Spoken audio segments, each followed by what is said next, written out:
Hey everyone, it's your buddy back again with another exciting fanfic, which is What If Naruto Has Harem with Sakura and Ino Part 2. If you enjoy this story, make sure to hit that like button and subscribe to the channel for more fanfics like this. Now, let's dive right into the fanfic. Mizuki gritted his teeth. He hated to admit it, but that was a rather potentially powerful bloodline limit. Still, he figured that the use of such a power would suck the boy dry of chakra, even with the QB sealed in him.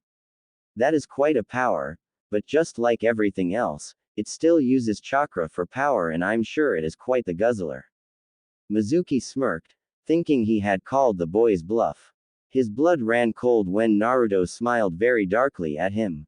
That's the second major difference. My Kekkei Genkai runs off a separate and completely independent power system. In other words, its chakra consumption is absolutely zero. That said, I do have the ability to mix the two power systems to come up with jutsu that only I can use. Mizuki paled. Impossible. Such a bloodline limit easily surpasses most and may even rival the Sharingan. It's bad enough that the brat has more chakra than anyone else in the village, but now I find out that he has something like this. While Mizuki was lost in his thoughts, Naruto walked over and helped Iruka up off the ground. Are you okay, Iruka-sensei? Naruto asked in concern. Iruka gave him a small smile and nodded. Don't worry, Naruto, I'm fine. Just a few cracked ribs is all, nothing Tsunade-sama can't fix. Naruto grinned, happy that his mentor wasn't seriously injured. He then turned and walked towards Mizuki. If that potion was what I think it was, I believe it's time I reversed the effects. Naruto said as he reached into one of the pouches on his pants and pulled out a piece of paper with the kanji for anti-transformation, and slapped it on Mizuki's chest. The tag took effect immediately, changing Mizuki back to his human form. I knew something was off about you. Naruto spoke. What are talking about, demon brat? Mizuki sneered, but immediately regretted it when he felt not just Naruto's ki, but Iruka's as well. You have no right to talk, Mizuki, not after you just turned yourself into a Bengal tiger. Iruka said in an uncharacteristically cold tone. I think I understand what Naruto is saying.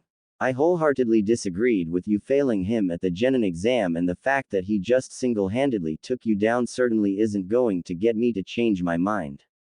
I now think that you purposely failed him just because of the QB sealed inside him. Mizuki just smirked at the Chunin's accusation. Even if it is true, you have nothing to back up your claim. Without any kind of proof, the demon will still be drummed out of the program, and there's not a damn thing anyone can do about that. Iruka clenched his fist in anger.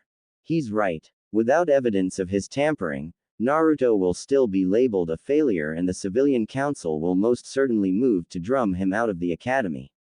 Damn you, Mizuki, he thought as he heard Mizuki continue to weakly laugh.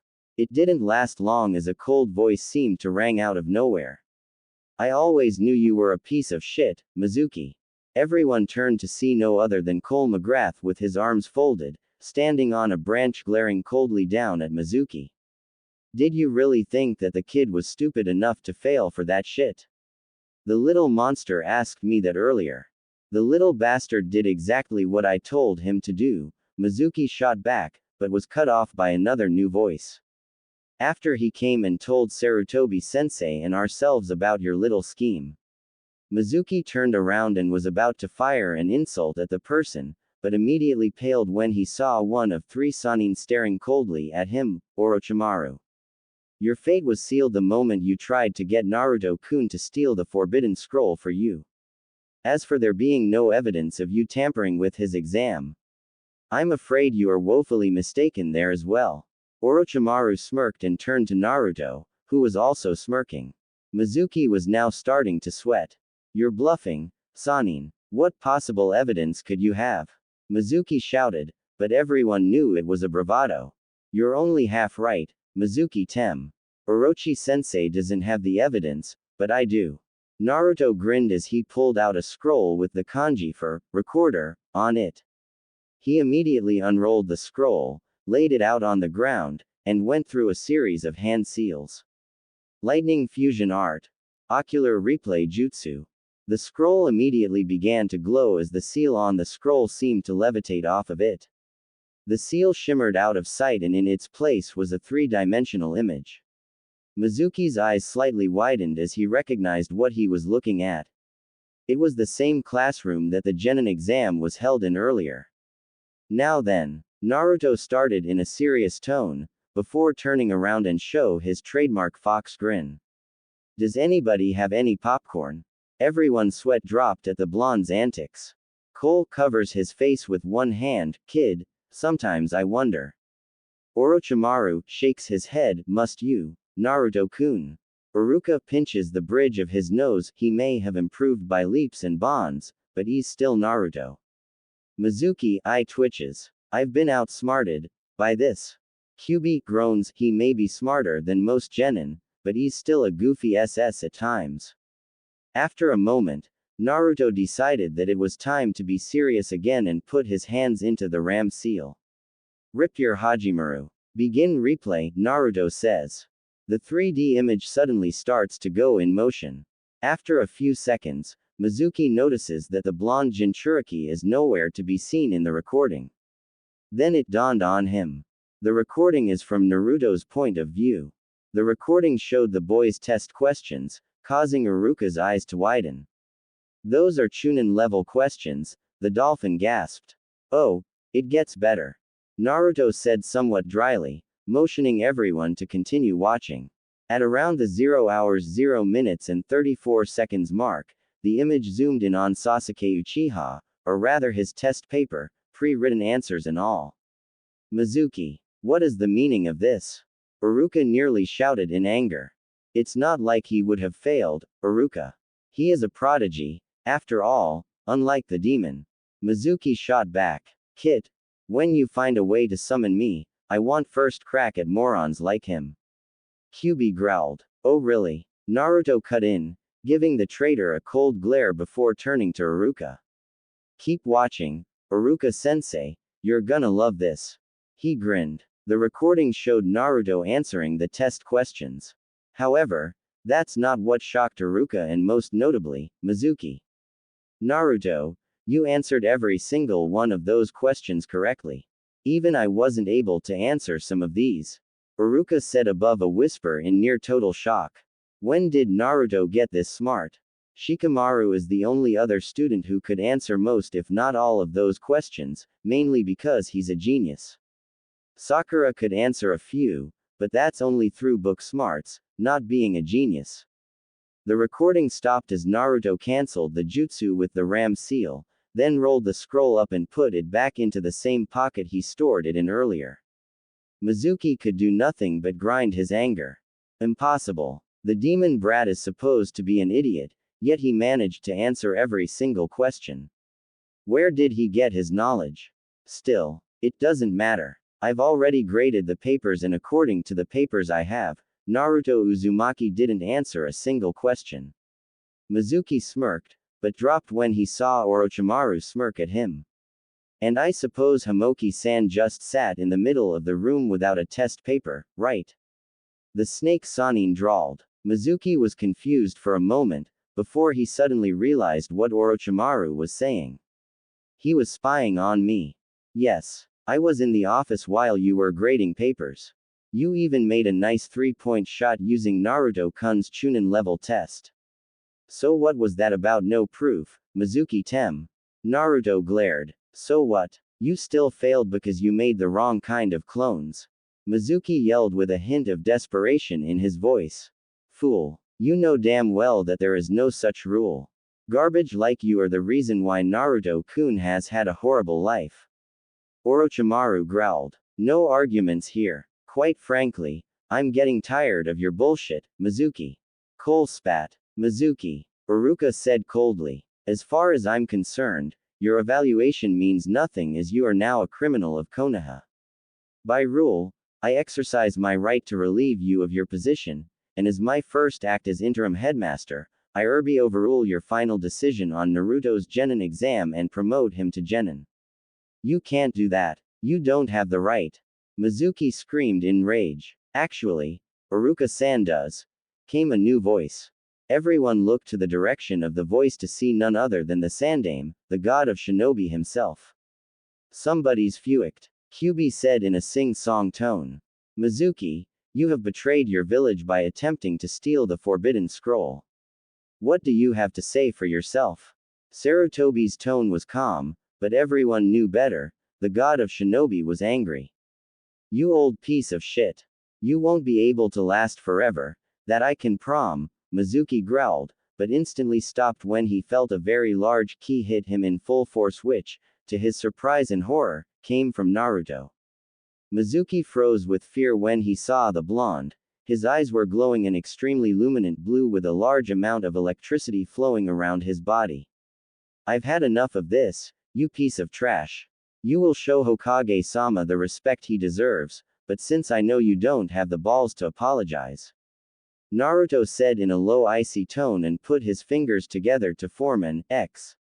Within seconds, 50 Narutos shimmered into existence. Mizuki's eyes widened in complete terror. He was going to be in severe pain and he knew it. My clones will simply beat an apology out of you. Mizuki never even got a chance to scream as all 50 clones leapt towards the traitor and began beating the bejesus out of him. While Cole, Orochimaru, and Sarutobi looked on as if the action was an everyday thing to them, Iruka's jaw was completely on the ground. Iruka was an instructor and knew about the Shadow Clone Jutsu. The jutsu was classified as a kinjutsu because most ninja, even Jonins, couldn't execute the move in a completely safe fashion because the jutsu required a monster amount of chakra. Naruto could not only execute the jutsu, but create 50 shadow clones, the most anyone has ever created, and he wasn't anywhere near the point of chakra depletion. After what seemed like hours, Sarutobi decided to bring the 50 clone beatdown to a close.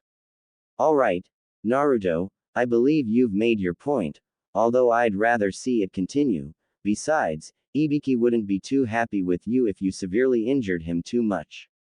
Ah, already. I was hoping to see Naruto-kun beat some more blood out of him. Kyubi half-whined. Gigi's right, Kyubi-chan. As much as I would love to fuck him up some more, we need information on who hired him and why. Naruto responded. Kyubi gave a small pout, but agreed nonetheless. Naruto simply nodded to the old cage and instructed his clones to dispel. When the smoke from the dispelled clones cleared, there on the ground was a very bloody and nearly deformed Mizuki.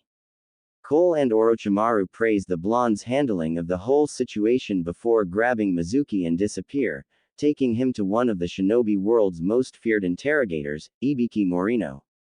Sarutobi also commended the boy on making the right decision and stated to Iruka that he would be permanently appointed as the academy's headmaster and disappeared in a swirl of leaves, leaving Naruto and Iruka.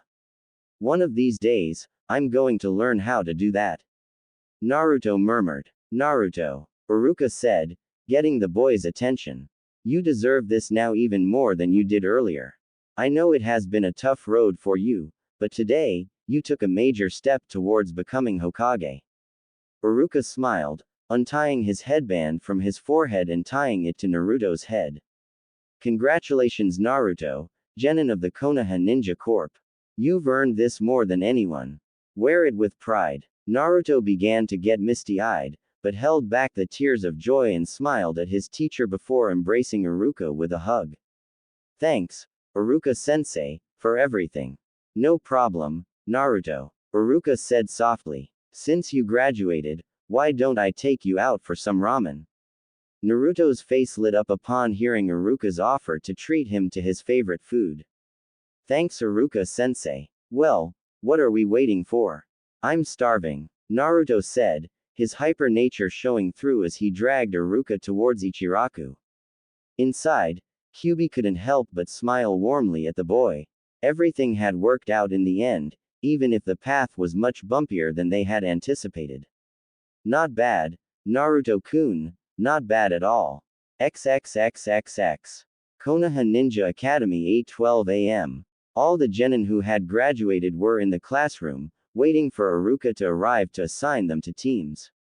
While most of the class chatted away, happy about becoming genin, some students remained quiet. Hinata, Shikamaru, Choji, and Kiba were clearly upset. They knew that there were people who were against Naruto, despite not knowing why, but they still thought that the blonde would graduate right with them.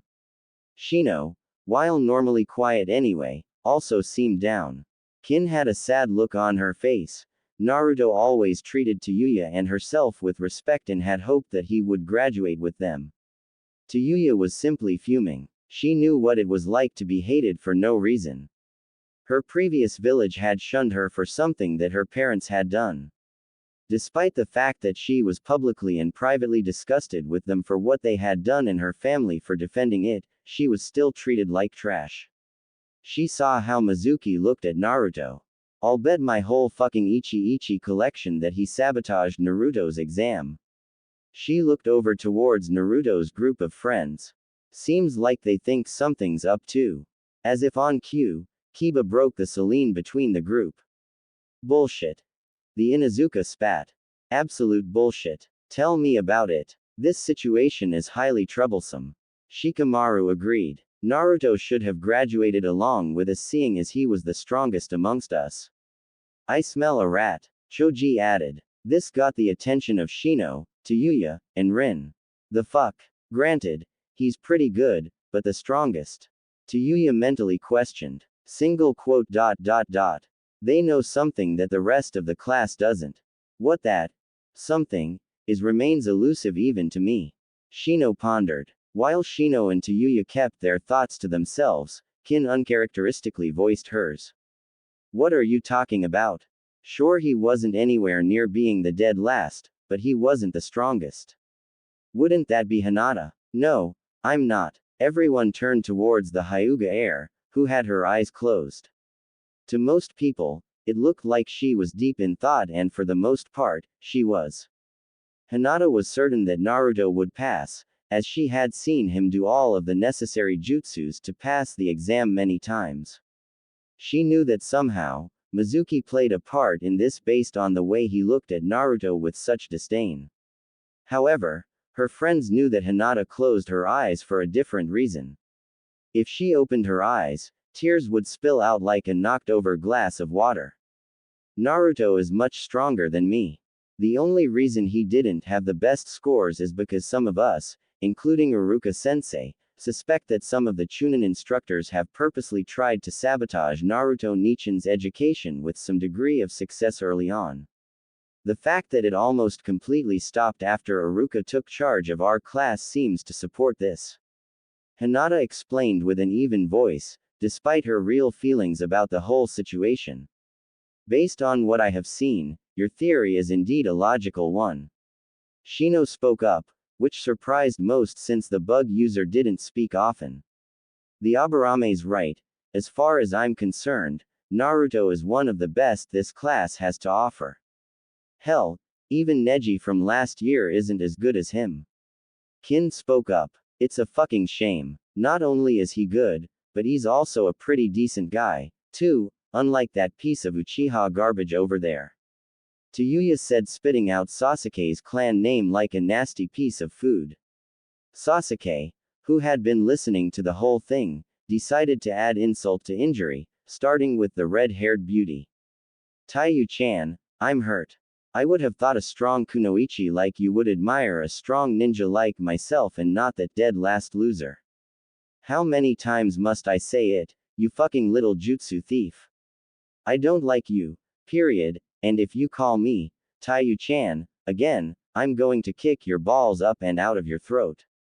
Sasuke ignored her threat and looked at Kin. Surely you can appreciate my power. Don't even try, Uchiha. I don't like you any more than Tayuya does.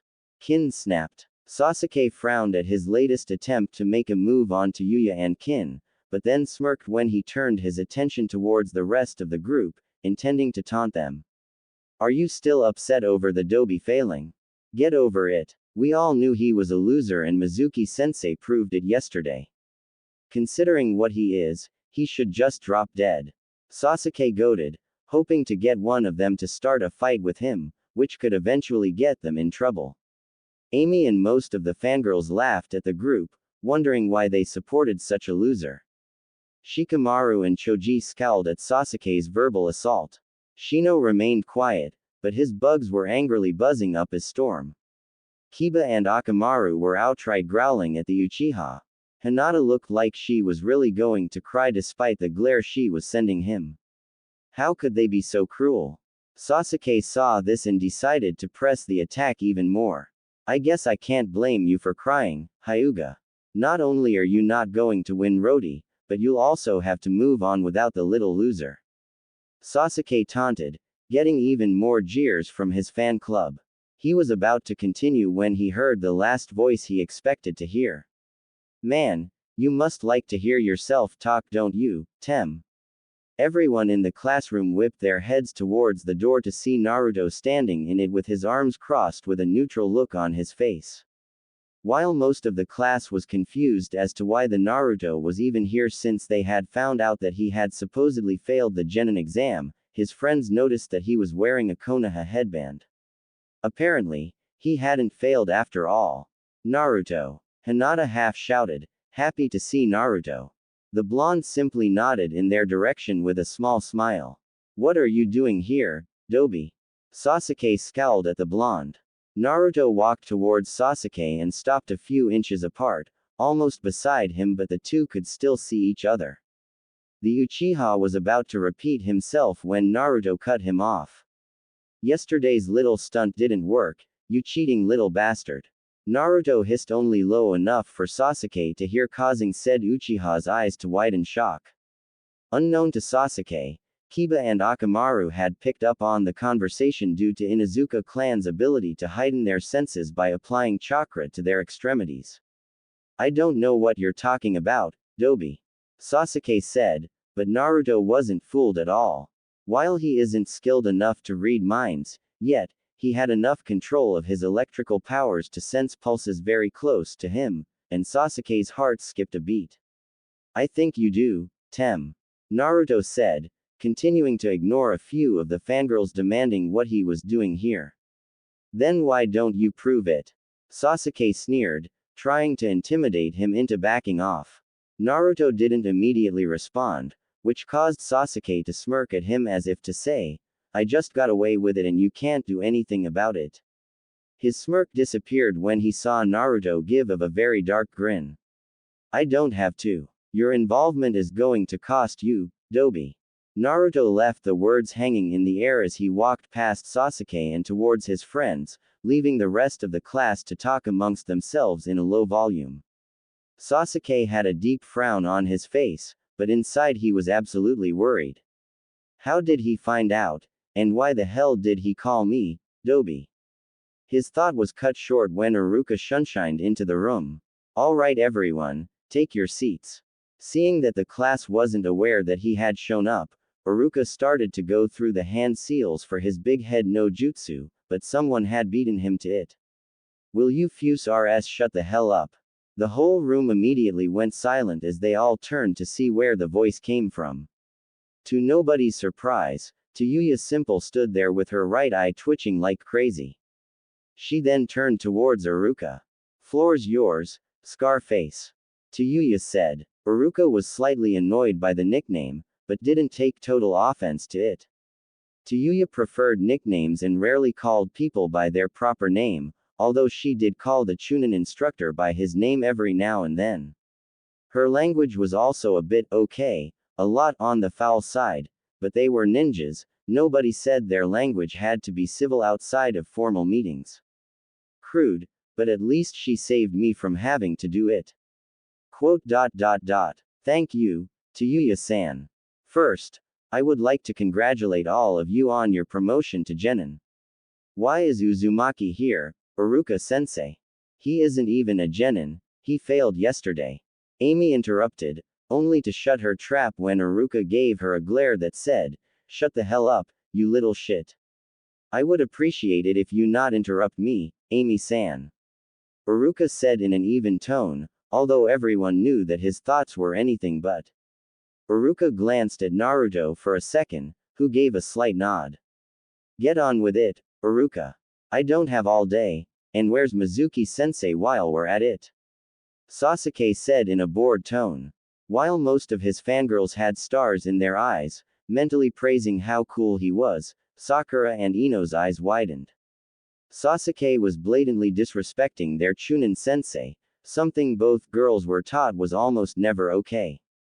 Everyone else was shaking their heads at such an act of stupidity. Naruto had a shit-eating grin as 3 words entered his mind. In another universe near a moon called Endor, the Rebel Alliance were in the middle of attacking the Second Imperial Death Star when at that moment, several groups of Star Destroyers exited hyperspace, blocking off any possible exit strategy. On the lead Rebel ship, Admiral Akbar could only stare in horror as he said those famous words that managed to sum it all up. It's a trap. Iruka gave him a very dark look, a look that none of the newly promoted genin had ever seen on the scarred Chunin. So, you want to know what happened to him, do you? Although taken aback by Iruka's sudden change in demeanor, the Uchiha ignored the obvious warning signs and continued with his line of questioning. Didn't I just ask that? Sasuke rudely responded. While the rest of the class was either shocked, most starry-eyed fangirls, or waiting patiently for the outcome of Naruto, one person was just plain angry. Hinata, as nice as she is, was a very scary person to deal with when someone hurt or disrespected someone she had taken a liking to. She was about to verbally lash out at the disrespectful little Uchiha tart when she felt someone's hand gently clamp down on her left shoulder. She turned to find Naruto with a grin on his face. Don't worry, he's about to get his. Naruto smirked. All right Uchiha, seeing as how you asked so nicely. Iruka responded, his voice dripping in sarcasm. As of last night, Mizuki is no longer a Konoha shinobi, let alone this academy's headmaster. There was a collective gasp in the room. The headmaster of the Konoha Ninja Academy, not a shinobi. What was going on? Sasuke had a look of shock on his face. His face quickly turned back into a frown. That still doesn't explain why he is here. Sasuke sneered and pointed towards Naruto. Iruka stared at him with a strange look that seemed to be a combination of a glare and a smirk. Mizuki deliberately gave Naruto the wrong exam paper during the first part of the Genin exam.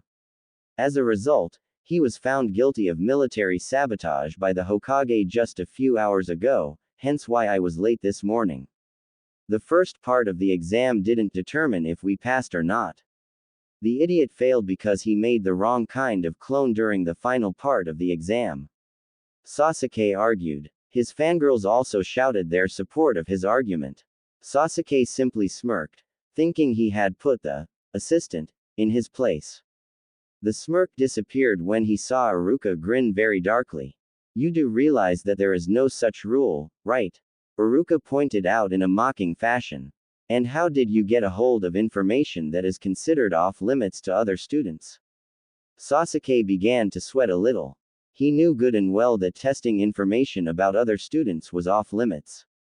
It doesn't matter. A headmaster's decision can't be reversed by anyone except the headmaster of the academy himself.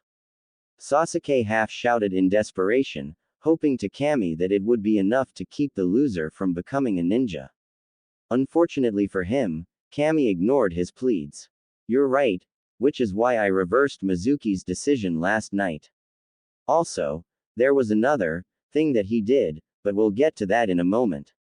Iruka said coldly, but had a ghost of a smirk that only Naruto noticed when he mentioned the last part.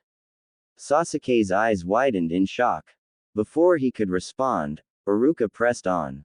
Now that that's been cleared up, I will be informing you of your team placement, but first, I have an announcement to make concerning Rookie of the Year. For this year, and perhaps from here on out, depending on the Hokage, the Rookie of the Year award will be split into 2, Rookie Shinobi of the Year and Rookie Kunoichi of the Year. One of the reasons is that this class is 3 times larger than normal graduating classes. Another change is the placement method. Normally, we try to place the top Shinobi, the top Kunoichi, and the dead last on the same team, but the Hokage has decided to manually rearrange this class placement. Now, on to this year's top Shinobi and Kunoichi. Sasuke leaned back and smirked.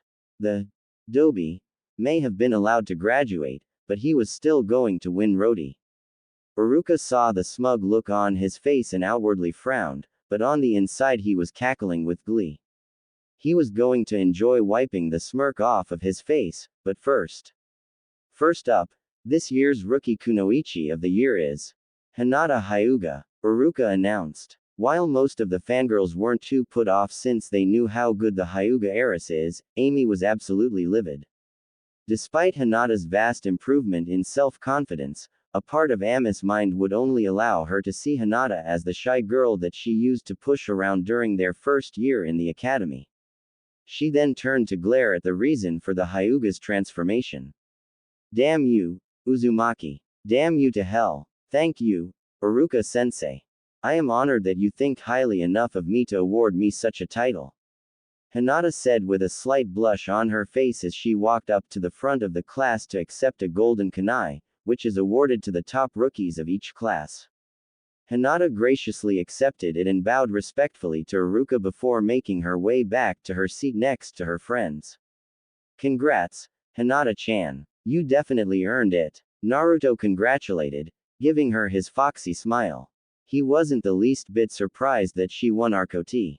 Hell, he thought that even if Iruka-sensei hadn't decided to split the award in two, she still would have won it. I agree with him, Hinata. In fact, not only were you the top kunoichi of this class, you even beat out nearly all of the shinobi in this class as well.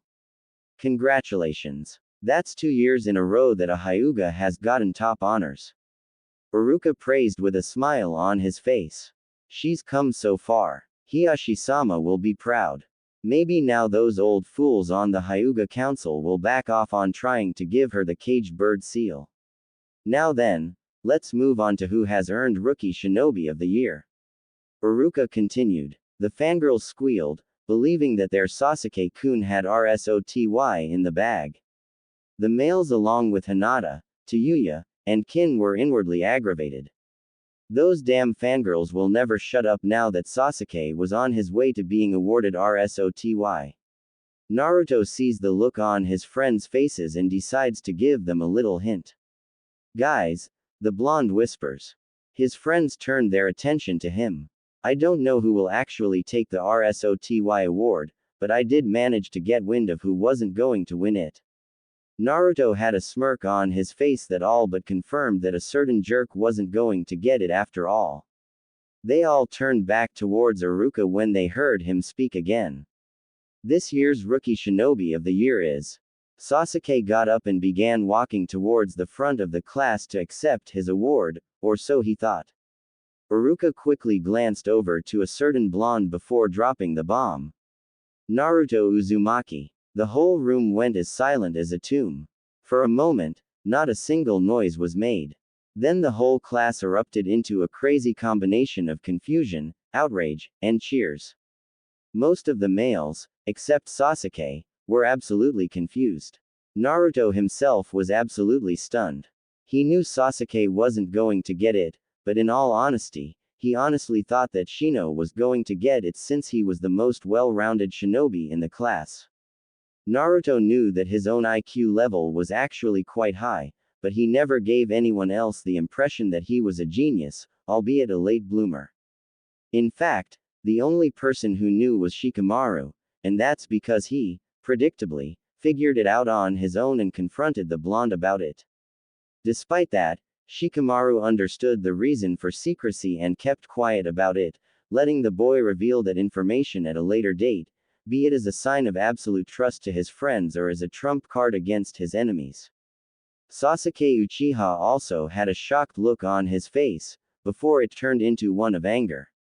Excuse me, the Uchiha hissed through his teeth. Not only did he not win RSOTY, but the person he considered a loser got the award instead. The fangirls were outraged, the loudest being Amy. Sakura and Ino, while loud, were more confused. How could Sasuke-kun not be Rookie of the Year if he had the highest scores going in? Sakura voiced, who failed to notice her inner self having a different reaction.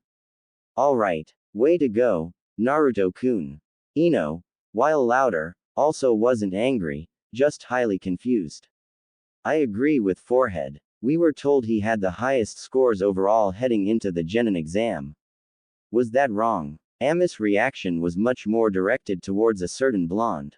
How the hell can you pick that loser over Sasuke-kun? Naruto Baka is by far the dumbest person in this class. You call someone who got a near-perfect score on a Chunin level test, the dumbest person in this class. Shikamaru spoke up, his eyebrow raised. Every head snapped towards the lazy Nara. But the test we took was a Genin level test. Sakura contested. Our test was Genin level. Naruto's test wasn't. That's how Mizuki tried to fail him. Even I'm not sure I could pass a Chunin level test at this time. Shikamaru replied. The shock was finally setting in.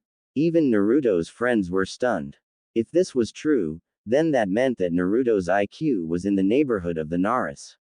Sasuke, who was still fuming over the whole thing, couldn't take it anymore.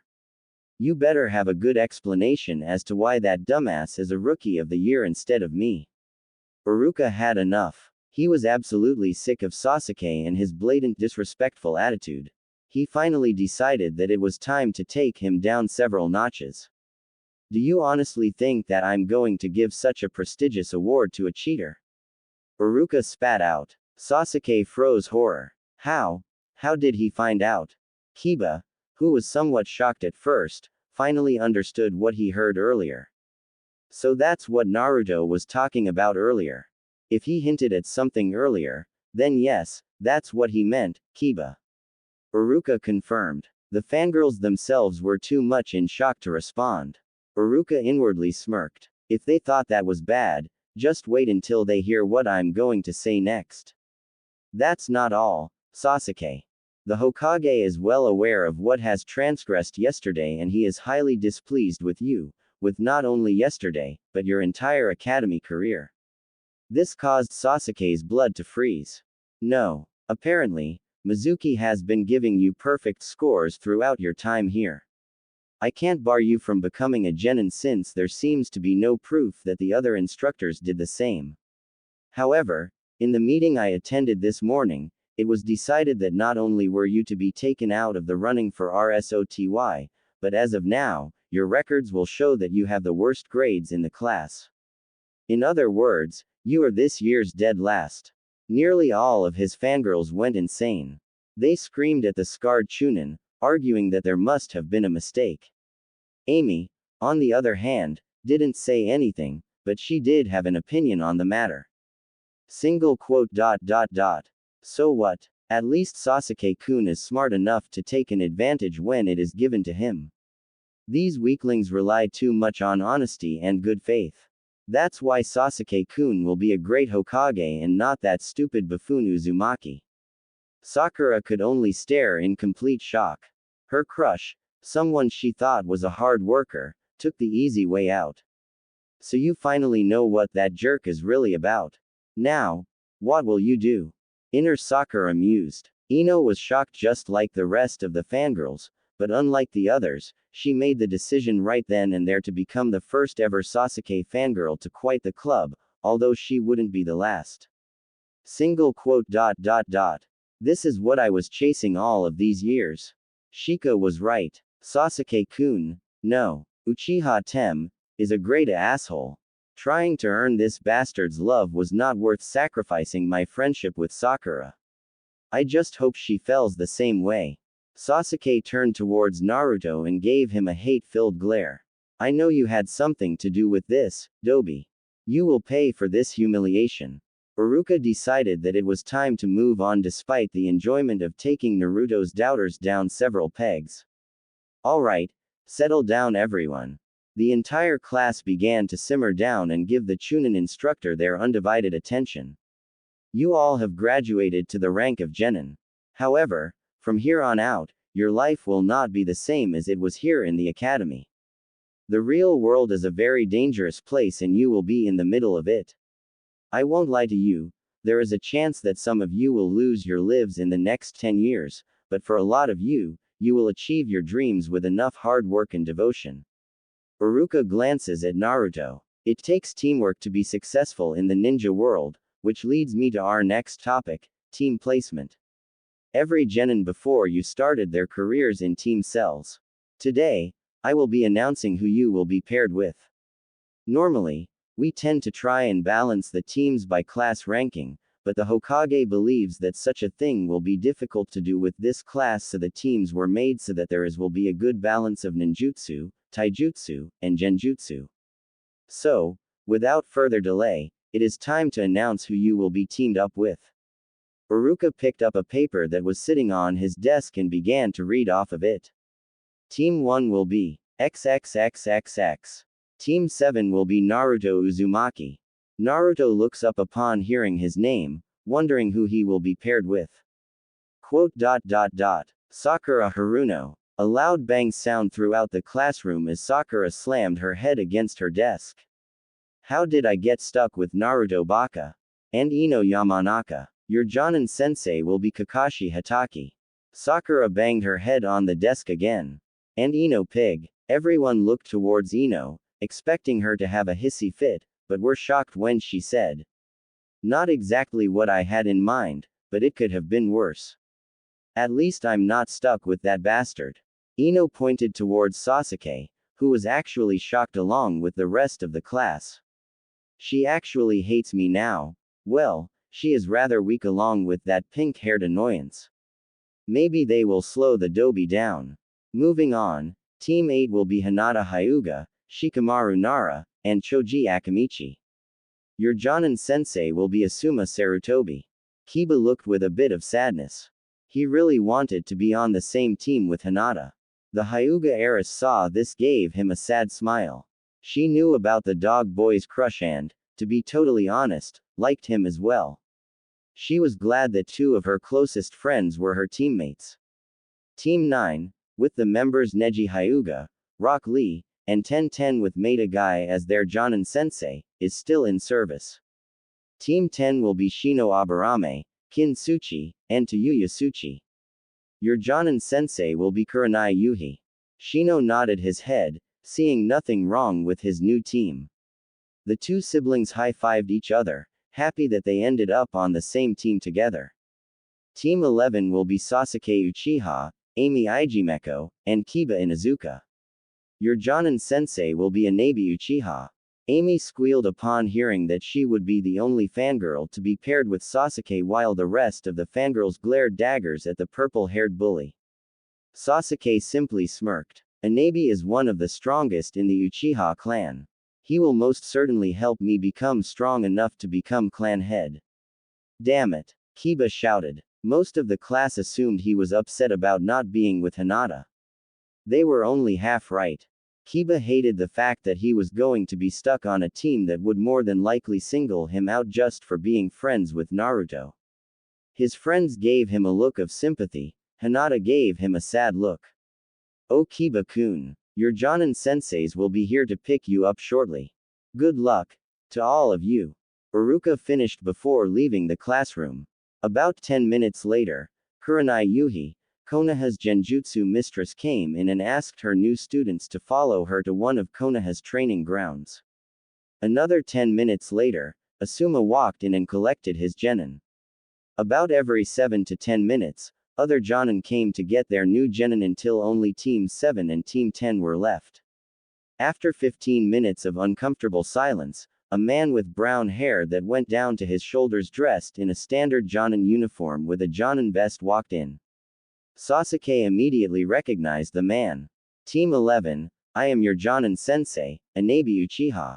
Come with me. Inabi commanded. Sasuke and Amy got up and walked towards him. Sasuke noticed that Kiba was slightly hesitant to get up and decided to humiliate him a little. What are you waiting for, mutt? A doggy treat. Get down here, Sasuke said. Kiba let out a low growl at Sasuke's taunt, but was cut short by Inabi. You heard him, Inuzuka. Get down here, now. I won't say it again. Inabi said harshly. Kiba clenched his fists so hard that his nails broke his skin, causing them to bleed a little, but did as he was told. Naruto glared at Sasuke for humiliating his friend. Inabi saw the blonde and frowned. You have a problem with my cousin, Uzumaki brat. He spat. Surprisingly, it was Ino that spoke up. With all due respect to your ranking, Anabi-san, I think he has a problem with Sasuke because he's a cheater. Watch your mouth, you little bitch, before I permanently shut it for you. Anabi threatened and turned his Sharingan on, causing Ino to slightly shake in fear at the sight of the Sharingan, but also shake in anger at being called a bitch. Anabi then felt something electric in the air. He turned towards the source of the electricity, which caused his eyes to widen. Glaring at him was a very angry Naruto with his hair slightly sticking out and his eyes glowing. I don't care if you insult me, but if you ever call Ino-chan a bitch or threaten her life again, I will turn you into a Christmas tree. Deactivate your Sharingan, Naruto said in a low dark voice, sending shivers down everyone's spine. No one other than his friends had ever seen this side of Naruto before. I am a Jonin, you demon brat. You will show me respect or I will. Anabi stopped when he felt the hairs on his body stand up. What you're feeling now is a prelude to a lightning strike. Activating your Sharingan in a threatening manner towards a fellow Konoha ninja is against the law and you know it. Should you refuse to turn it off, I am well within my rights to call down the thunder and kill your SS. I'll say it again, deactivate your Sharingan, now. Naruto warned. Anabi's eyes widened as surprise with a hint of fear. He only felt something like this one other time, when he got on the bad side of one Cole McGrath. He wanted so badly to kill the boy, but unfortunately for him, he was correct. Activating his Sharingan against the Yamanaka girl could get him in hot water with not only the whole Yamanaka clan and their allies, but the Hokage as well. Just you wait, demon brat. Once the Uchiha clan takes over this village, you will be the first person we execute. Anabi inwardly growled as he deactivated his Sharingan and left the room without saying a word with Sasuke and Amy close behind him. Kiba gave Naruto a nod and smirk that said, "Good one, man," and left as well. Naruto let out a sigh of relief. He was fortunate that Anabi ignored him just long enough for him to lock on to him with a possible lightning strike. The attack is indeed powerful, but since Naruto hasn't mastered it yet, he needed two things for it to work.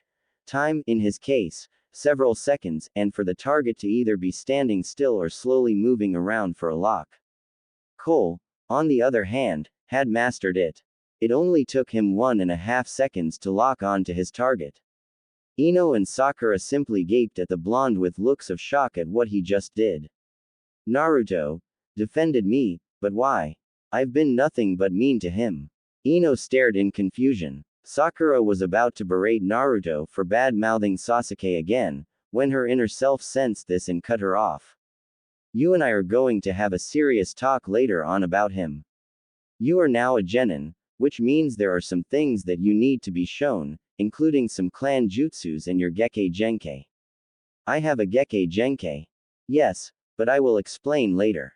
For now, go with your new teammates and meet up with your sensei. Be warned.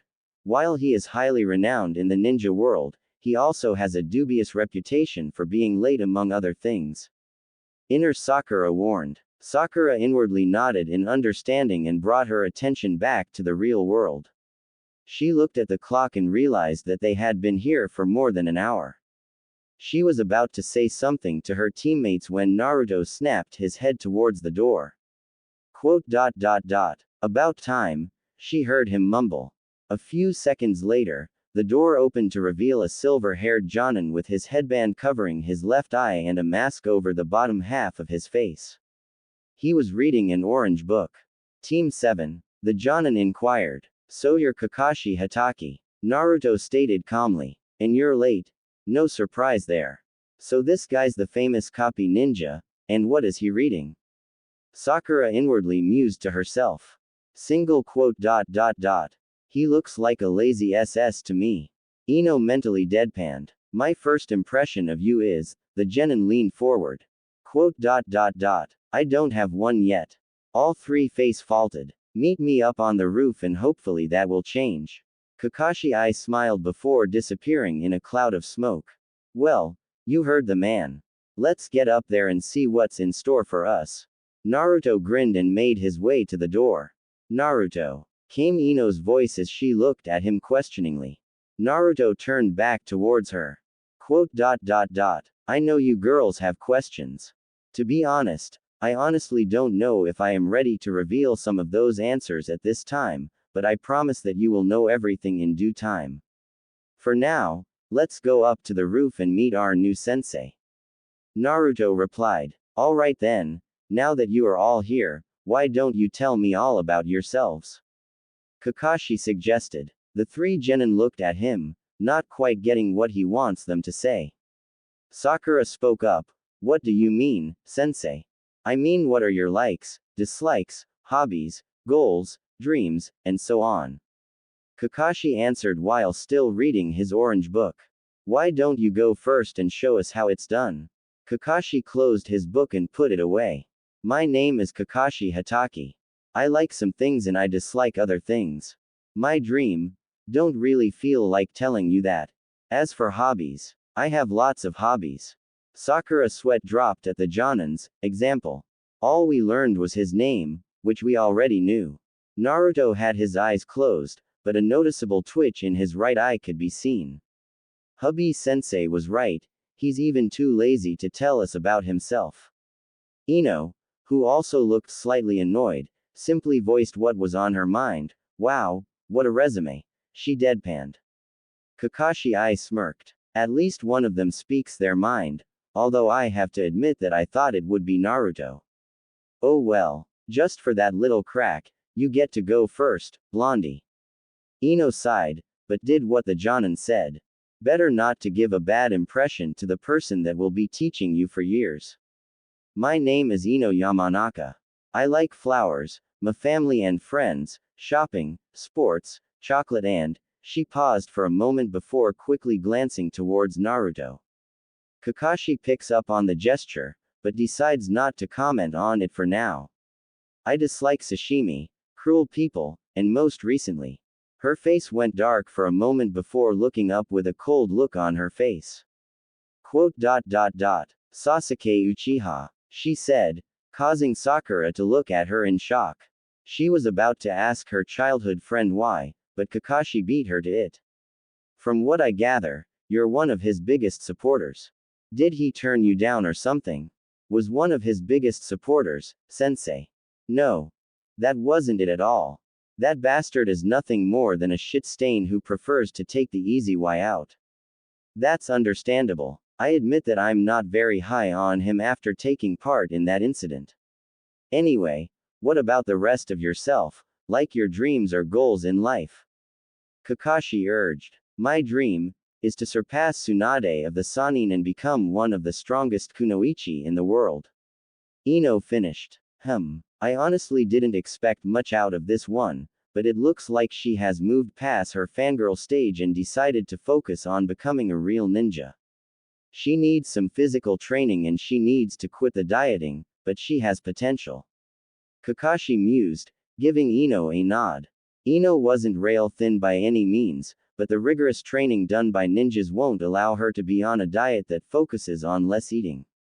In fact, even eating as much as the average civilian wouldn't be enough.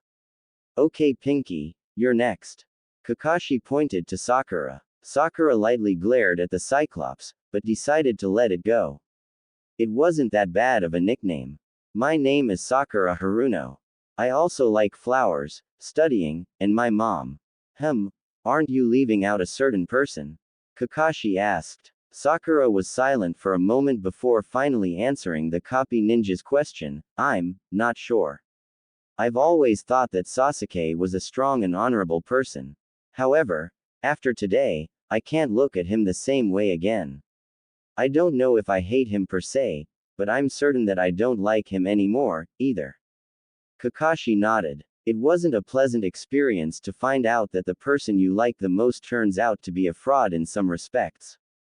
What about your dreams? My dream is to become a good medical ninja and have a family, although I honestly don't know with whom anymore.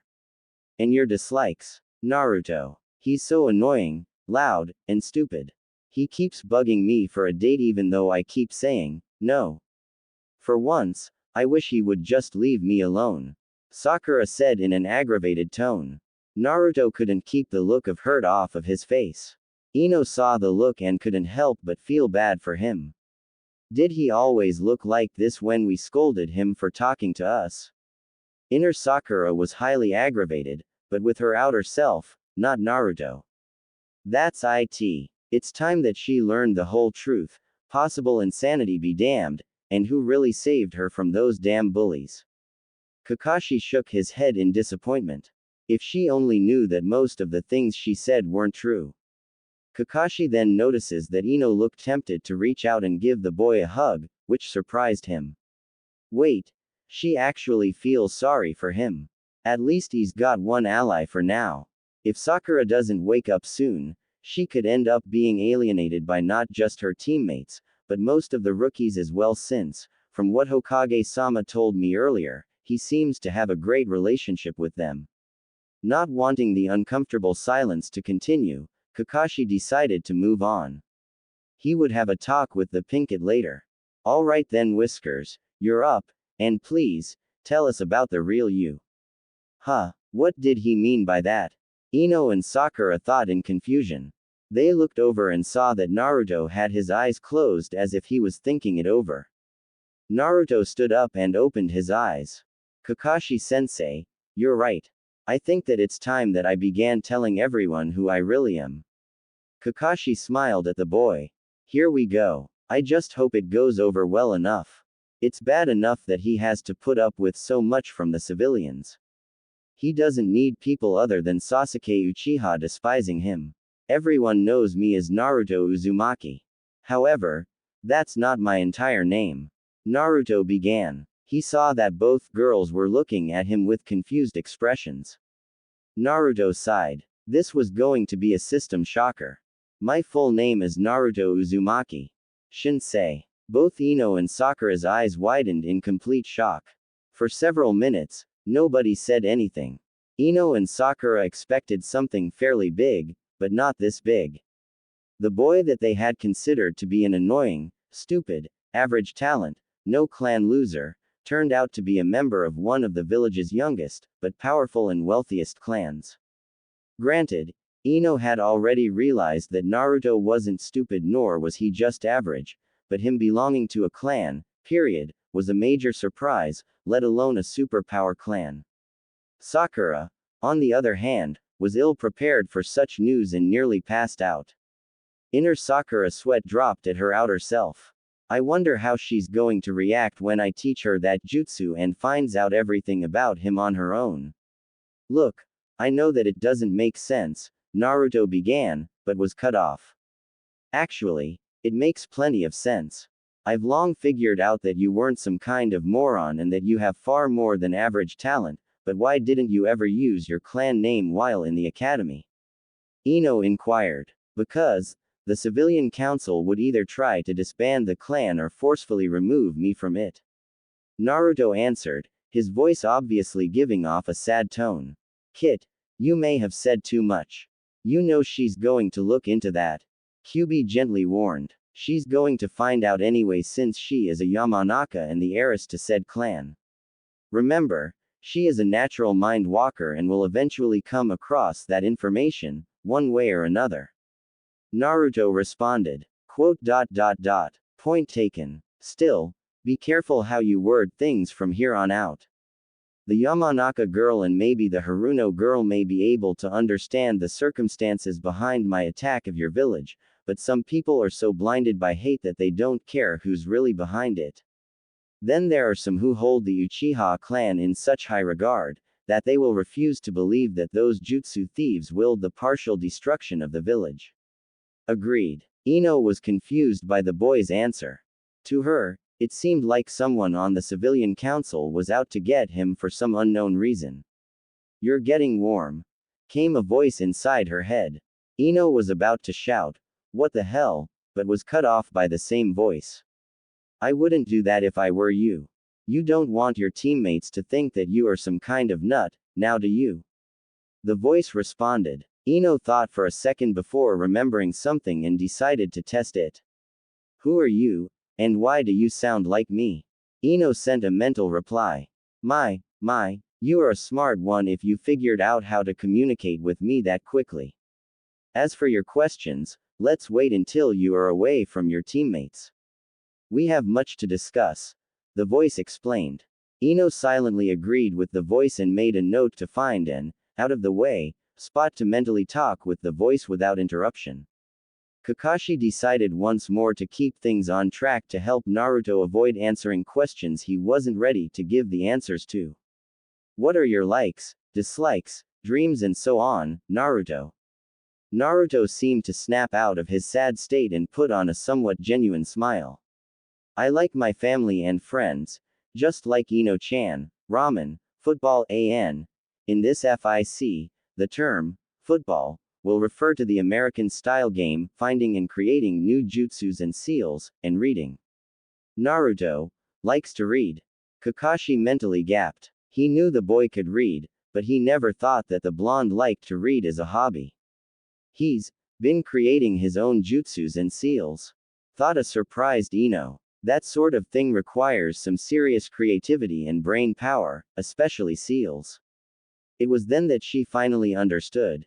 Naruto had been hiding nearly every true thing about himself. The only things that seemed to connect the mask and the real McCoy was his friendly attitude, his appetite for ramen, and his pranking nature. He was never truly the dead last at any point. It did, however, beg the question, then why were his grades so horrible during the first half of his academy career? Sakura looked down. He added a chan at the end of Ino Pig's name, but he didn't even mention me. For some reason, that last part hurt. The two genin and one-eyed Jonin were brought out of their thoughts when they heard Naruto continue. My dislikes are selfish people, most of the Uchiha clan. His facial expression then turned cold and said the last part in a low, but icy voice, and traitors. That sent shivers down everyone's back. They had never seen the boy like this before. While the two kunoichi were wondering why he said the last part with such disdain, Kakashi knew exactly why his view was so hateful towards traitors. I guess I shouldn't be surprised. Naruto does see the Hokage as a grandfather figure. The fact that Mizuki willfully took advantage of the Hokage's magnanimous attitude towards ninja under his command must have caused him to have zero tolerance for traitors. Somehow, I get the feeling that Mizuki may end up being the only traitor to survive Naruto's wrath from here on out. My dream is to become strong and become Hokage, and maybe find someone who will see me for who I am as a person. Naruto nearly whispered the last part, but everyone heard it nevertheless. Kakashi smiled at Naruto, indicating that he and the boy were going to get along just fine. Now that the introductions are over, let's discuss what you three will be doing, provided that you pass the genin examination 2 days from now. That got the three genins' attention. Sensei, we already took the genin exam yesterday. Sakura spoke up. She immediately got an uneasy feeling when the lazy Jonin eye smiled mischievously. What you passed yesterday was a genin preliminary qualification exam. In other words, that exam is designed to determine who is eligible to possibly become genin. The test you will be taking in 2 days will decide if you are ready for life as a ninja, or if you need more seasoning. Sensei. Ino spoke up. Kakashi turned his attention to the blonde mindwalker and nodded his head, motioning for her to continue. Why are you holding the test in 2 days instead of tomorrow? Does the test take that much time to set up? Well now, she's a smart one, too. In fact, my whole team is smart now that I think about it. Still, I won't be able to tell her everything. That's very perceptive of you, Ino. The Hokage has ordered a meeting and the Ninja Council members and some ninja, myself included, are required to attend. Unfortunately, I can't tell you what it's about since what will more than likely be discussed will be S-ranked. Kakashi answered. Please don't tell me, Kakashi-sensei. Naruto groaned. I'm afraid so, Naruto. You will be required to attend since you are the only candidate to succeed Tsunade as clan head of the Shinsei clan. Sensei, I thought that the clan head had to be at least a chunin to become clan head. Ino pointed out. In most cases, yes. However, there are a few exceptions to that rule. However, We are getting off topic here. In 2 days, I will be giving you 3-year Genin test. The only thing that I will tell you about this test is that should you fail it, you will be sent back to the academy for 1 semester before you can try again with the same team or another of the Hokage's choosing. I will see you 3 at 8 a.m. sharp. Oh, and I would suggest not eating anything the morning of your exam, you just might throw it right back up. Kakashi I smile before poofing away. While Sakura and Ino stared in comical horror at the last part of Kakashi's speech, Naruto was instantly suspicious. Why the hell would he say that? Ka-chan told me once that not eating before doing any kind of strenuous activity could have unwanted consequences. Deciding that to file the thought away for later, he walked over to his new teammates. Hey Sakura-chan, Ino-chan, you want to go get something to eat? He offered. I can't. I've got some things to do. Sakura said, a little too fast and took off towards her home.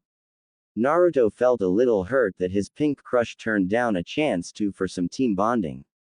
He turned to Ino and was about to ask the same thing, but stopped when Ino shook her head. Sorry Naruto, but I need to go and think some things over.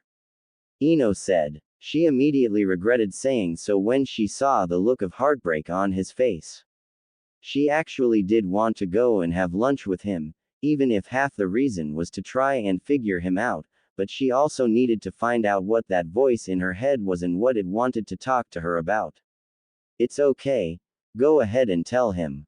He revealed things about himself. The best way to establish trust is to reveal things about you in return, the voice encouraged. Ino felt somewhat nervous about telling the boy about a voice in his head, but something inside her, besides the voice, was telling her that Naruto can be trusted. Naruto, please don't think that I don't want to get to know you. In fact, I really did want to go to lunch with you, but something came up while we were introducing ourselves. Ino began. Seeing that the boy's facial expression changed to one of confusion, she continued. I know this is going to sound strange, but I literally had a voice telling me that it had things to discuss.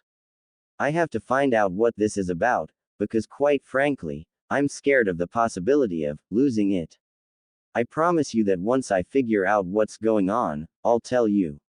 I don't want to head into this test with both you and Sakura thinking that I'm going insane. Ino said, fidgeting the whole time. Naruto's eyes slightly widened, but not for the reasons most would think. Single quote. Is it possible? Does she have? She just might. Kit. The Yamanaka clan isn't known to have that ability, but the possibility was always there. I have a few theories on the matter, Kit, but for now, let her sort it out on her own. If my theory is correct, then we need to have a talk. All of us. Kyubi informed him. What do you mean by all of us? Naruto responded. I'm sorry, Kit, but that will have to wait. I want to be sure about this before I tell you more. Deciding to let the matter drop for the time being, Naruto turned his attention back to Ino, who had a concerned look on her face. At least Ino-chan actually wants to get to know me. Don't be so quick to give up on the pinky yet, Kit. Somehow, I get the feeling that she is going to come around soon enough. Naruto. Came Ino's concerned voice. Naruto gave her a small smile. I understand, Ino-chan. I think I may have an idea of what that is about, but if I'm correct, then it's not my place to tell you. The only thing that I can say is don't let anyone else other than me, Kakashi-sensei, or even Sakura-chan know about this. A good ninja doesn't reveal their secrets when they don't have to. Naruto, one more thing, why did Anabi call you a demon brat? Naruto mentally cursed. He had completely forgotten about his little showdown with the Jonin Uchiha. Quote. I can't really tell you, yet. But I promise to tell you when I feel the time is right. When I do tell you, please, keep an open mind. Naruto gave her a sad smile and took off towards his favorite place to eat, Ichiraku Ramen. As she watched him leave, Ino couldn't help but mentally ask herself, what did he mean by that? The voice decided to answer that question. I have an idea of what he's talking about, but that isn't something that I will directly talk about. That said, I have a feeling that you will find out very soon. Now, go find a place where we won't be disturbed. This is going to take a while. XXXXX. 30 minutes later, Haruno main household. As Sakura arrived home after her team's first meeting, she noticed that her mother, Same Haruno, seemed a bit aggravated. This caused the pink-haired teen to frown a bit, having an idea of why her mother was in such a mood. It's him, isn't it? Sakura asked in a disgusted tone. Same turned to see her daughter standing in the doorway of the family room. The Jonin mother simply sighed, "Yes, honey, it's about your stepfather." Akogi Haruno, Sakura's stepfather, was a civilian, but he wasn't just any civilian.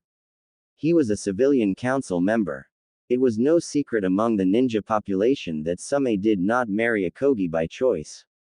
Her parents, despite being Harunos, weren't ninjas and didn't approve Same becoming one. In the Haruno family, most of the ninjas and the civilians didn't get along with each other. When she was younger, Same managed to convince her parents to let her become a kunoichi. Although her parents eventually relented, they told her that they reserved the right to marry her off to anyone of their choosing. Believing that the trade-off would be fair, she accepted. Unfortunately, her parents had a lapse in judgment and married her off to one of the village's sexist men, Akogi.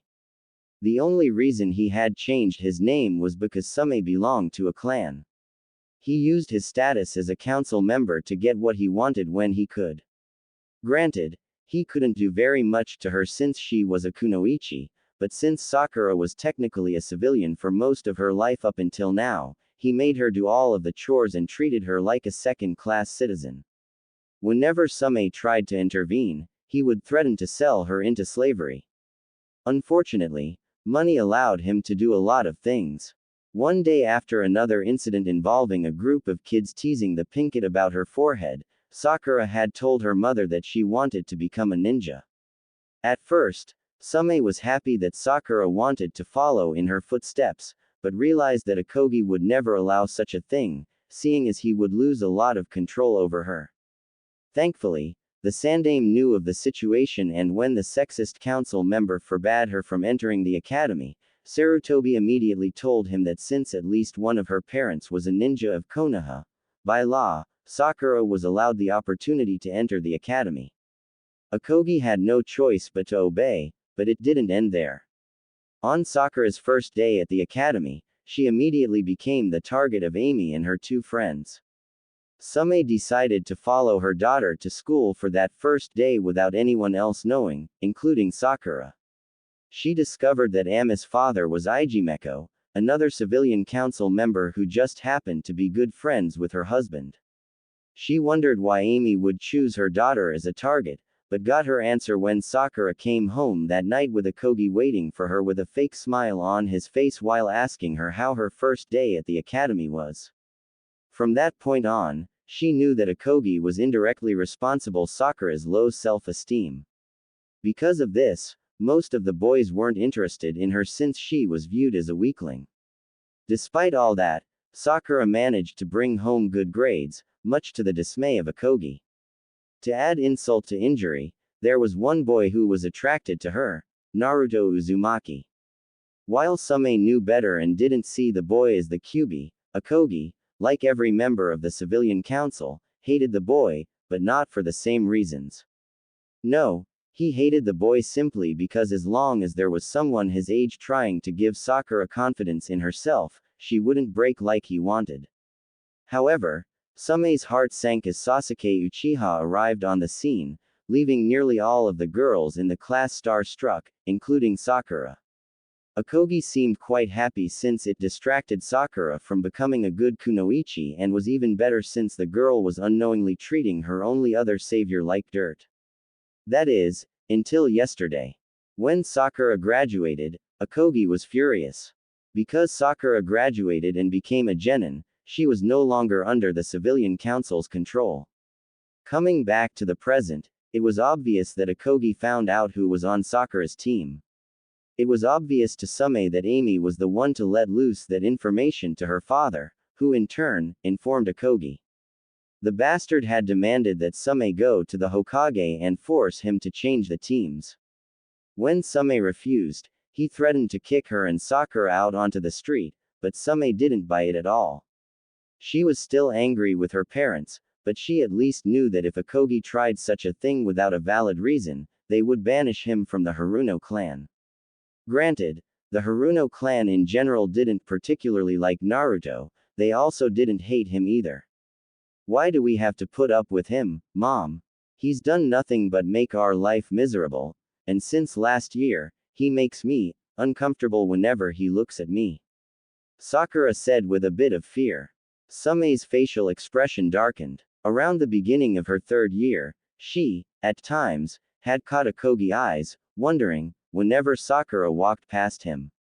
In other words, he was staring at her one of the Pinket's features that even Ino was jealous of, which was saying something since one boy had described the blonde's as a ripe piece of fruit. Said boy ended up in the hospital for a week. I know, sweetheart, I know. Same softly said. It's difficult, but now that you are a ninja, at least you don't have to worry about most of his threats. Still, be on your guard and be wary of him and anyone on the civilian council. Jiraiya-sama told me that he found something disturbing involving at least some of them, if not all. Don't worry, Mom, I will. Sakura assured her. Then she remembered what she needed to do from earlier today during her team's first meeting. Mom, I need to go to the. Sakura stopped short of saying. She didn't know if her mom would let her, even if she just became a ninja. Quote. I see. Did she tell you that it's time? Same asked. Sakura slowly nodded, not knowing how else to respond. Same stayed silent for a moment before opening her eyes to give her daughter a serious look. At first Sakura thought that her mother was going to tell her that she wasn't ready to visit that place. She was wrong. Then it is time, Sakura-chan, my daughter. It is time for you to fully learn our clan's Kekkei Genkai. It is time for you to learn about the mind pool. XXXXX. 2 hours after Team 7's first meeting, Yamanaka Clan Library. This place should do, Ino said, mostly to herself. At first, she thought about going back home to the flower shop, but with her parents there, she might not get the time needed to try and understand what was going on in her head. Besides, she had heard stories about a few people in her clan's history that had gone insane.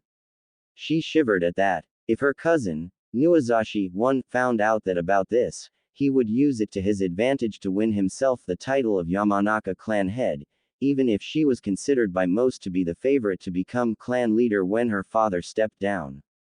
Nuazashi may be her cousin, but she despised him. Many people, inside and outside of the Yamanaka clan, knew about his Machiavellian-like nature. He liked to bully people into getting what he wanted. Nearly all the people in her age group were at best hesitant to deal with him or at worst, were downright afraid of him. The only ones in his group not afraid of him were Team 9, which consisted of Rock Lee, Tenten, and Neji Hyuga. Her age group was only slightly better, but she now suspected that had something to do with a certain whiskered blonde. She remembered seeing him bully the others while she was in her 2nd year at the academy. Then one day, he stopped messing with most of his class. While she never found out exactly what had happened, she did notice that he would go out of his way to avoid Naruto like the plague. Ino's thoughts were broken up when everything went black. When Ino came to, she noticed that she was in a field filled with beautiful flowers of every color that seemed to stretch for miles. The sky was a strange, but beautiful mix of light blue and light purple. Ah, there you are, came a voice from behind. Ino spun around to see a version of herself, who looked exactly like her except that she wore black instead of purple. Okay, who are you and what is this place? Ino asked, wanting to get straight to the point.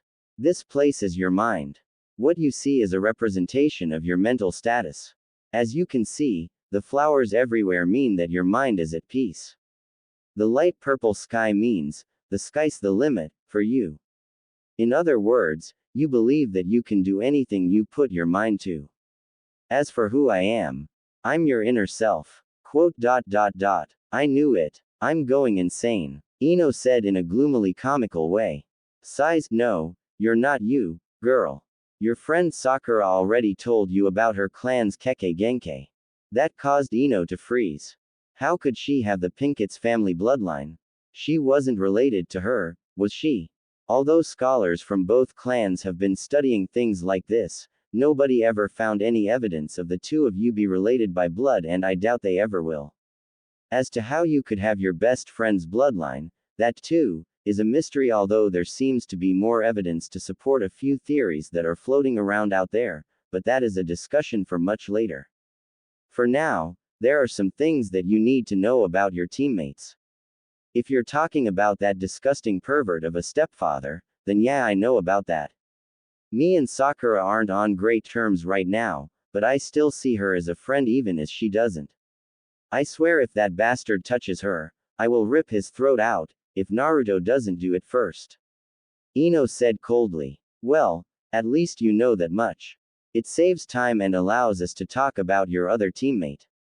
Inner Ino continued. Naruto. Ino whispered. Yes, Naruto-kun. Inner Ino confirmed. Naruto-kun. Oh, come off it, girl. You know you're starting to like him. What are T talking about? Inner stuttered. In the real world, she was blushing like crazy. Please. It started the instant he was prepared to kill a full-fledged Jonin for you. You know damn well that selfish prick Sasuke won't ever do that for anyone.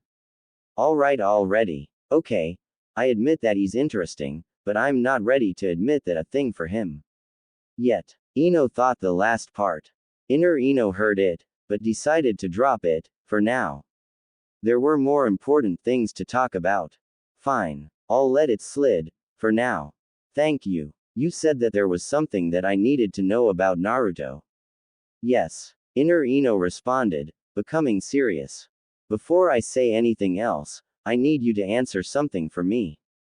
Ino nodded, silently urging her inner self to continue. Inner Ino produced two items that Ino easily recognized out of thin air. Now then, what are these?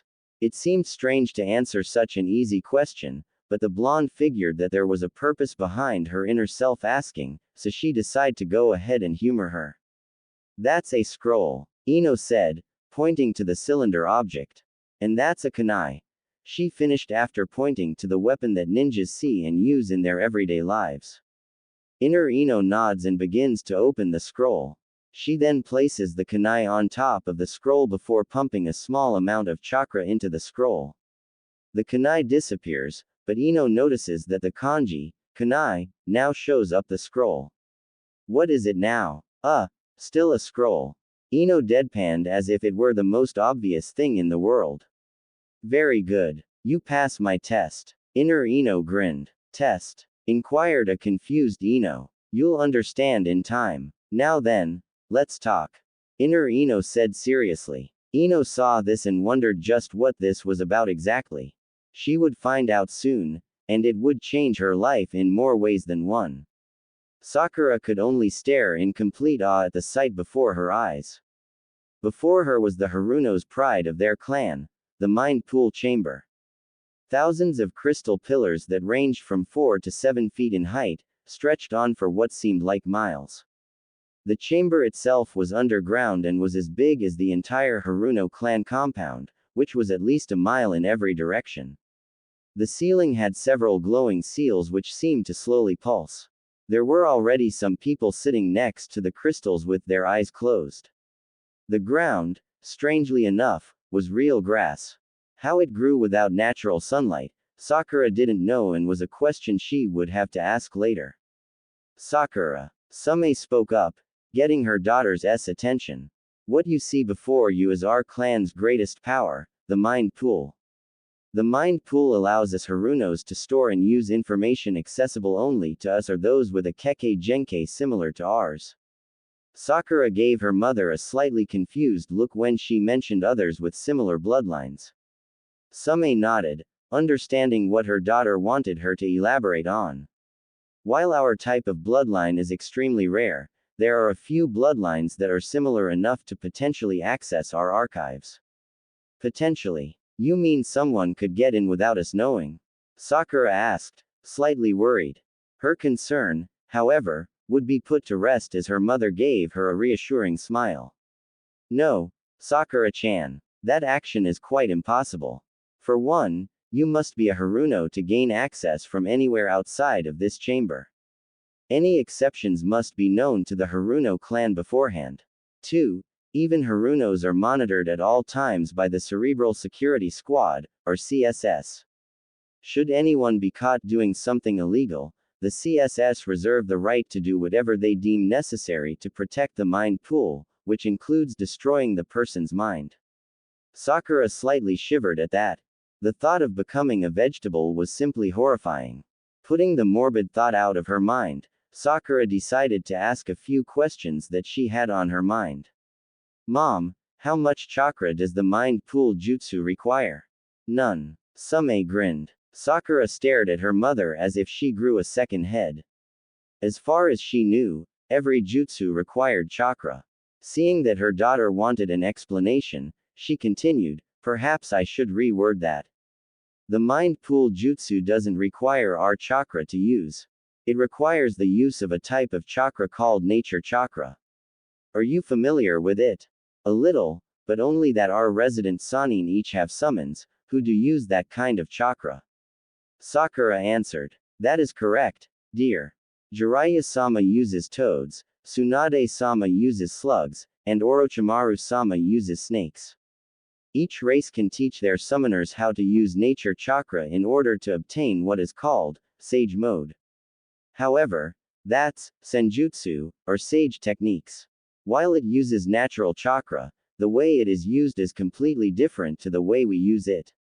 Our way is called shinjutsu, or mind techniques. Instead of bringing the chakra completely into our bodies, we use it as a gateway. The chakra touches our minds, but that's it.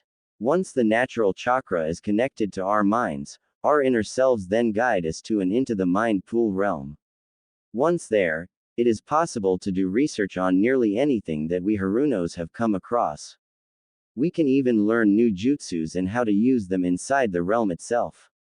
Sakura was in awe at what her mother was telling her, but like any good Haruno ninja, she took note of everything that Same explained to her. Still, there were a few things that she wanted to ask.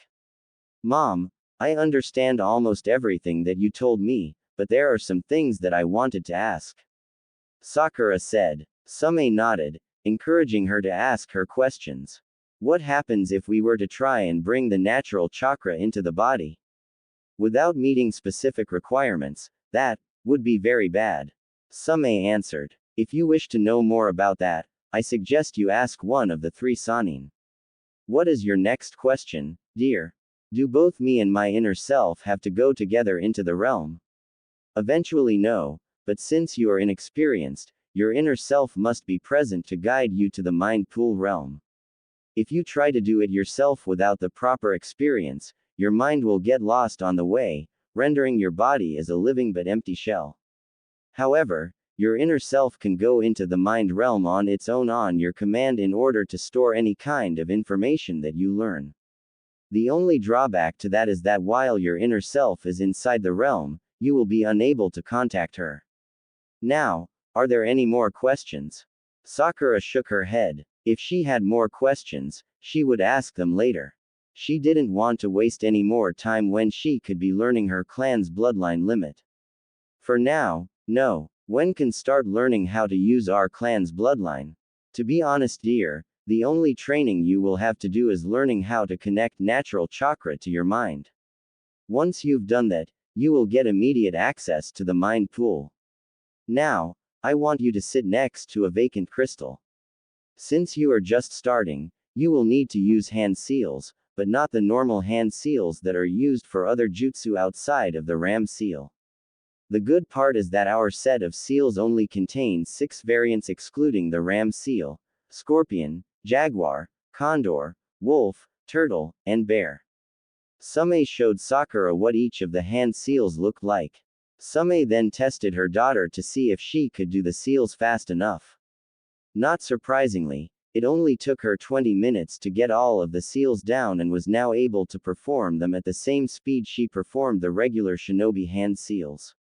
Once Sakura got that down, Same decided it was time for Sakura to finally access the mind pool. As you may have guessed, the ram seal acts as a link while the other seals do the actual work. Now then, I want you to do the following hand seals: ram, wolf, turtle, jaguar, ram. Once you perform the seals, simply say, Mind Pool Jutsu. You will then feel the natural chakra around you. Let it get as close as possible without it entering your body. If you let it get too far, break it off immediately. Now, begin. Sakura practiced the jutsu given to her by her mother and continued to get the chakra as close to her mind as possible. On her first try, she let the chakra get too far and had to break it off as her body was beginning to go stiff. When asked why that happened, Same told her that it was best she not know that for now and continue. Same knew that if Sakura learned about the consequences for absorbing natural chakra without meeting certain conditions, it could have possibly interfered with her concentration. Finally, after an hour, Sakura managed to pull the jutsu off. Same herself was shocked. It normally took a Haruno at least a few days and at most a few weeks to learn. Her very own daughter had learned how to do it in just 1 hour. Oh Kami, if I didn't know any better. I think my daughter is a prodigy. Same managed to hide her surprise well enough and urged Sakura to proceed. Sakura gave her a nod and went through the proper seals. Once she finished, she felt the natural chakra attach itself to her mind before everything went black, but only for what seemed like a few seconds. When Sakura woke, she saw what looked like some sort of dark tunnel.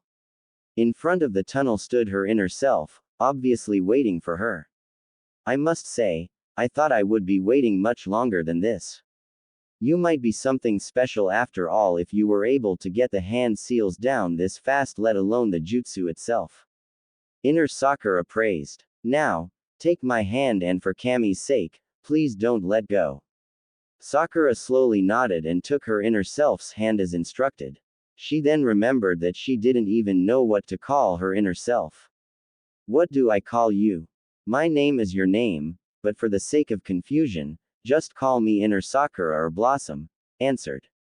Sakura felt herself being pulled like taffy down the tunnel. While it felt extremely strange, it was surprisingly painless. After what seemed like minutes, a light appeared at the other end. Once they passed through the light, Sakura suddenly found herself surrounded by numerous buildings and houses. While the surroundings were quite different from Konoha itself, the format was obviously a shinobi village format with what seemed to be more advanced technology. Wow! Sakura gasped in awe. This place looks amazing. Welcome to the Mind Pool realm, Sakura Haruno.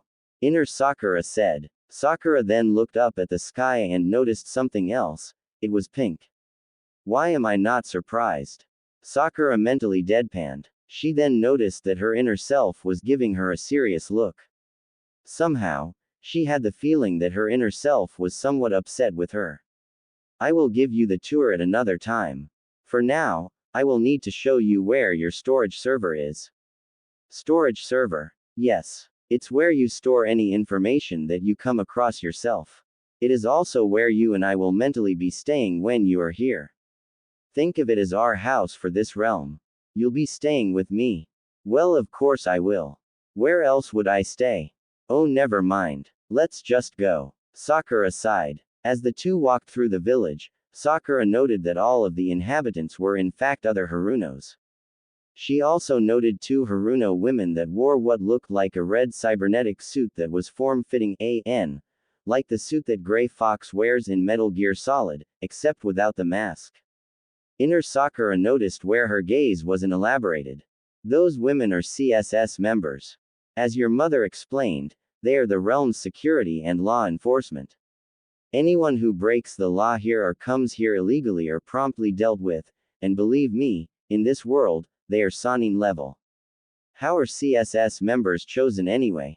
Sakura wondered out loud. Becoming a Jonin is requirement unless the clan head, who is your mother, says otherwise. Also, you must master at least 80% of the clan jutsus. The clan can't have weak security when it comes to our most important power. Makes sense. We'd lose our advantage as a clan. It wouldn't be long until other clans then try to absorb us into theirs. Sakura mentally agreed. After about 10 minutes of walking through the village, they finally reached their destination. The house itself looked very close to her house with a few differences.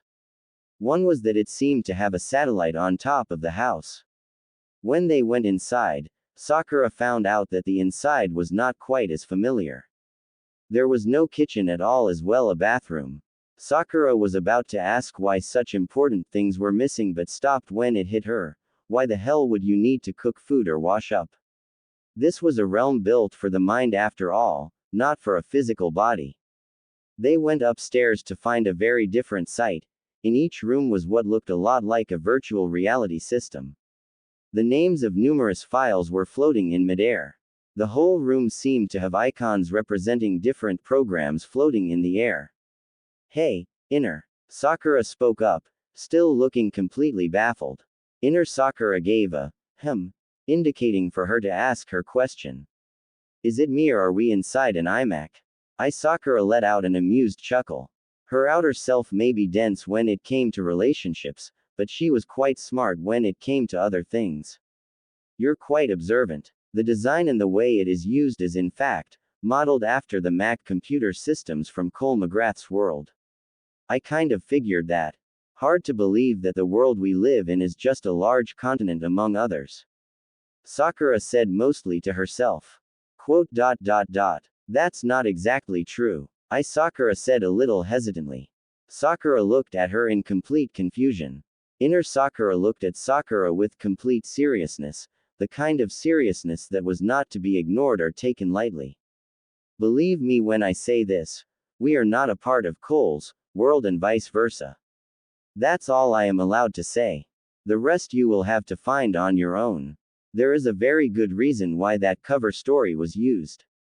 One more thing. When you do finally learn the truth, do not talk to anyone outside the Shinsei clan about it without their permission. It is considered a Omega class secret, the highest level secret possible. Sakura's eyes went wide upon hearing that.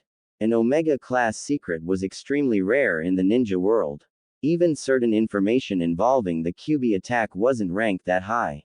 An Omega class secret. That must mean that whatever this is affects not only Konoha, but the entire world as well. The two Sakuras walked into what looked a lot like the Pinket's room in the real world, just with all sorts of digital-like files floating in midair, just like the other rooms. This is your room, Sakura. Here is where you will store all of your personal information. You won't have to worry about privacy invasion since the room will only allow you and to a certain extent, me, into this room. All others must have your permission to enter. Even the CSS can't come in here without your consent, the clan heads, or a search warrant. You will also be able to remotely access information that is either public or clan knowledge. Restricted information requires a password, a mind scan, and one other requirement unique to the information itself. Do you understand everything I have told you so far? Yes, I have. You said earlier at the academy that we needed to have a talk about Naruto. Why did you get so upset when I was about to yell at that baka anyway? Sakura questioned with a slight aggravation in her voice. She was stopped cold when she felt a heavy amount of ki come from her inner self. Quote. Sakura, you aren't a bad person by nature, but I am very disappointed with your attitude and treatment towards him. Now, sit down. Sakura gulped and did as her inner self instructed, sitting onto the floor Indian style. Inner Sakura sat down in the same style, facing her. Now, what you are about to hear, see, and experience, is an S-class secret. It's not quite as serious as the Omega class secret I mentioned earlier, but that's because it affects this village only. The penalty for talking about this without the reigning Hokage or Naruto's consent is death by execution. Then why are you, Sakura began, but stopped. She was about to ask a really stupid question. She realized that her inner self didn't count as an actual living being outside of her body and therefore couldn't be executed for telling herself. However, I think it would be best if you actually see a few things before I say anything. One thing, keep an open mind and look underneath the underneath. Don't fall into the same trap that others in this village have. Now, Sakura reaches for a floating file labeled restricted access, drags it over from its spot to in front of her with 2 fingers and flicks her index at it, opening the file. Inside the file were other files. Sakura noticed one that was labeled ROOT. Inner Sakura saw this and shook her head. Believe me, you don't want to know what's in that file yet. The second you open it, a security notice will be tripped, alerting certain people who may either, at best, watch you closely from here on out or, at worst, make you disappear. Sakura felt a shiver go down her spine upon hearing that. She had overheard stories of ninjas, even jonins, who suddenly go missing, never to be seen again. One of the jonins who did disappear had mentioned some secret group according to the stories. Somehow, she got the feeling that this file is tied into that group. Even the CSS can't protect you in the real world from them. Once you get strong enough, then we will discuss the contents of that file. Inner Sakura warned. I really hate the fact that we Harunos had to allow Danzo access, even if it is extremely limited to the root file only. No matter, he will be dealt with in time. She inwardly scowled. Sakura reached for the file labeled Naruto Uzumaki, and flicked it open. Sakura's eyes slightly widened in surprise. There's a restricted file on Naruto. Why? As if to answer her question, Sakura spoke. What you are about to see is a clip of Naruto when he was born. Don't worry, nothing bad happens in this clip, but pay attention to the other people in the clip. They are important, too. Sakura opened it, flicked at a motion file labeled Birth. A video type program opened and began playing the clip. It showed a woman with beautiful red hair along with some other people that she recognized. There was a blonde-haired woman with a diamond-like seal on her forehead and had a huge chest size. She was acting as a midwife. Tsunade. She half-whispered to herself. Sakura nodded. She also noticed another blonde holding the red-haired woman's hand in an effort to try and comfort her.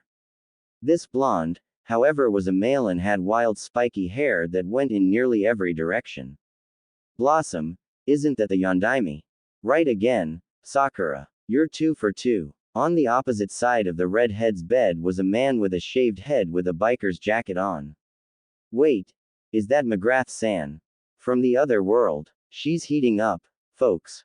Care to tell me who the redhead is? Take your time on this one.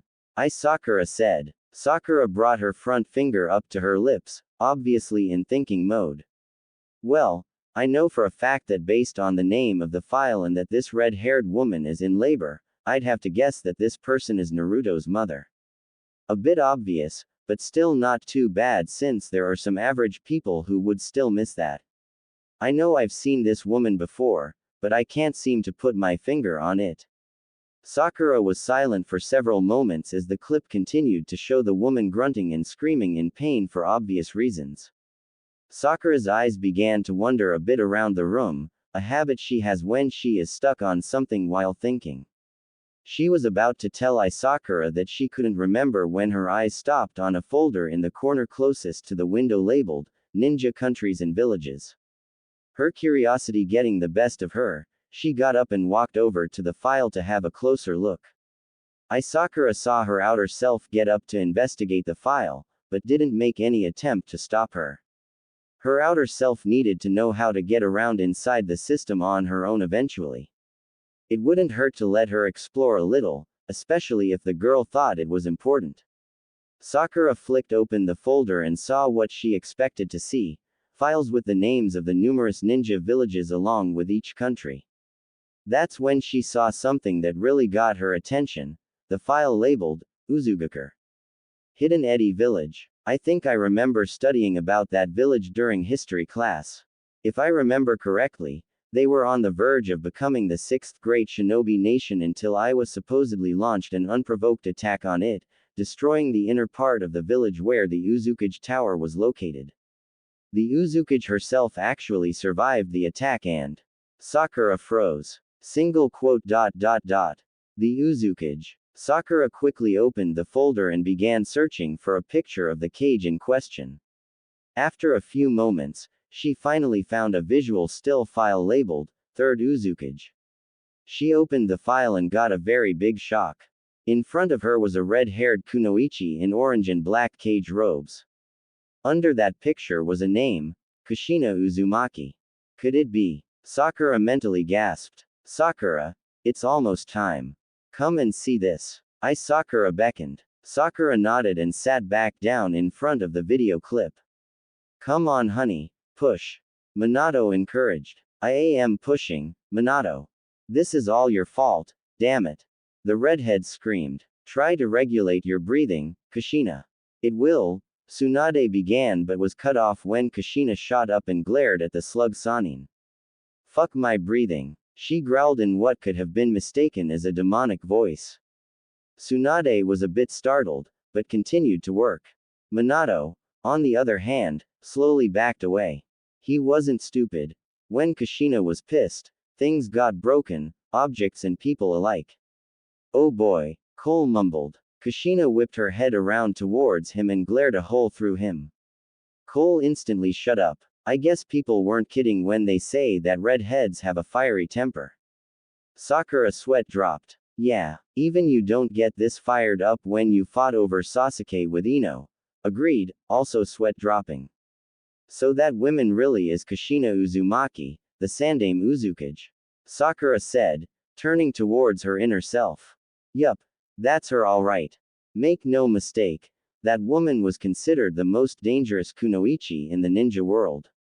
Even Tsunade Senju wasn't a match for her, and Tsunade has a flee on sight order by most ninja villages.